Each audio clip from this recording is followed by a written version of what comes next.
why 95% of the people don't do, what you guys are here try to do, despite the spectacular success of Warren Buffett and Charlie Munger. Why is that? Anybody have a reason? Why is that? Why there's only, yes? Because emotionally it's very difficult. Yeah, emotionally it's very difficult. But if you think that, it's very convincing that value investors over a long period of time really have much, much better kind of returns. You think that's where the money is, even if it's emotionally difficult, you think they wouldn't change it? Any other reason? Well, people are measured by short-term returns. Right. Actually, to that point. Right. We actually are very close to the point. I think that the real answer is that's really where the money is. Why that's where the money is? Because the market is really created for those kind of people who are really thinking of trading in and out all the time, and therefore that they will pay attention to the short term. And therefore that if you put up with that requirement, that's really where the asset is going to find you.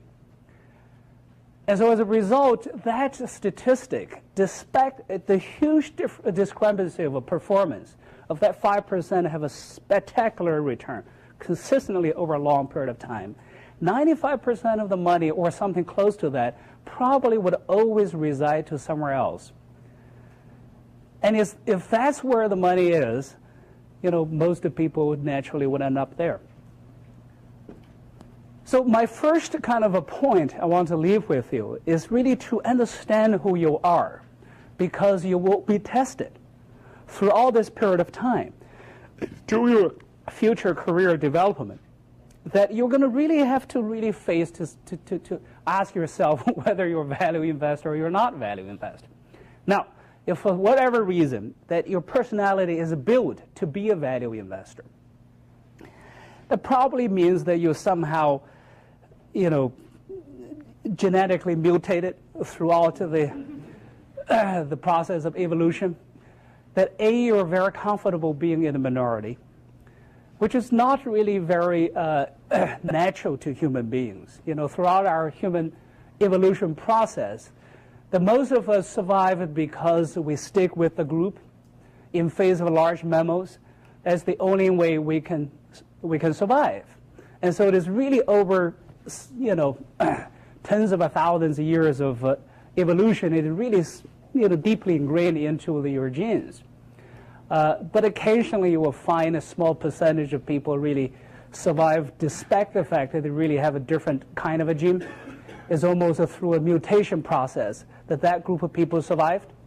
So that's the first thing. You have to really be very, very comfortable,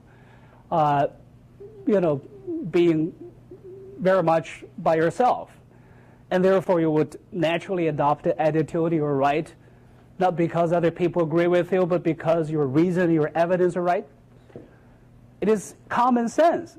But of course, as people said, common sense is the least a common commodity. Most people don't think that way. And secondly, that you would probably spend most of your time truly being an academic researcher instead of so-called a professional investor. Most of the time you're going to spend as a professional investor, as a value investor, not a professional investor, is really to be an academic, to be a researcher, to be a journalist, actually, to basically have insatiable curiosity, to really try to figure out how just about everything works. Because investing really, the more you know, the better off you are as an investor. And so you just have to be naturally interested and curious just about everything. Any kind of a businesses, politics, science, technology, humanity, history, poetry, literature, everything really affected your business, basically. So you almost have to, I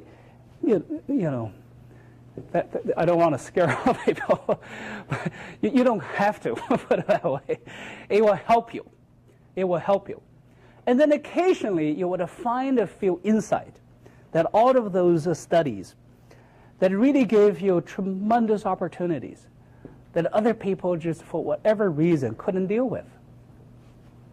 either psychologically, somebody said, or because of the limitation of the thinking, or because of the institutional imperative of the institution they belong to, all sorts of different reasons. And then you go through, you find out, is the business, that opportunity you're given, is that cheap? Is the business a good business? Is the management somebody that I can trust? Either because they're good or because the external checks are sufficient. And what else is missing? And why this opportunity presented to me? So you go through all this checklist, and you feel comfortable, and then you just have to really go over the last psychological barrier to basically do it.